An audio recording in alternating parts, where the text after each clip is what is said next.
সামনে আমার দাঁড়ায় আছেন এতগুলা চ্যানেল, এইগুলোকে তো আমারে ম্যানেজ করে দিছে অপুর দলে।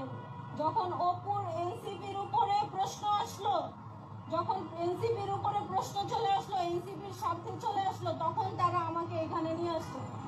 এনসিপির পতন যতটুকু বাকি ছিল, অপুর বউ বাকিটা সম্পূর্ণ করে দিল। শেষে কি বলছে, যখন এনসিপির উপরে দায় আসলো, মানে আসিফের দায় আসলো, তখন এনসিপি এই সংবাদ সম্মেলন, এই সব কিছু আয়োজন করে দিল তাকে। আসলে স্ক্রিপ্টের বাহিরে সত্য এভাবেই বের হয়ে আসে। যেটা মিথ্যা না, ওইটা আপনার হলো প্রথমবার যা বলবেন দ্বিতীয়বার তা ওইভাবে বলতে পারবেন না। আর সত্য এটা মুখস্থ করতে হয় না, সত্য এমনিতেই মুখ দিয়ে বের হয়ে আসে।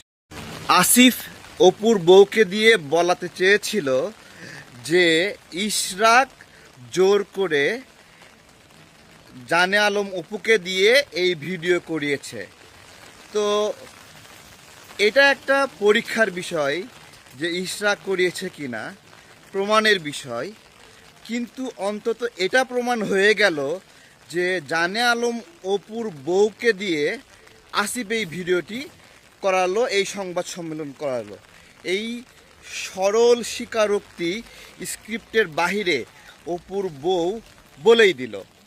এবার ডক্টর ইউনূস স্যার আসিফের বিরুদ্ধে কি সিদ্ধান্ত নেয় তা দেখার বিষয়। নাকি ওইটাই হবে যে আসিফের বিরুদ্ধে অভিযোগ দেওয়া আর আকাশের ঠিকানায় চিঠি লেখা একই কথা।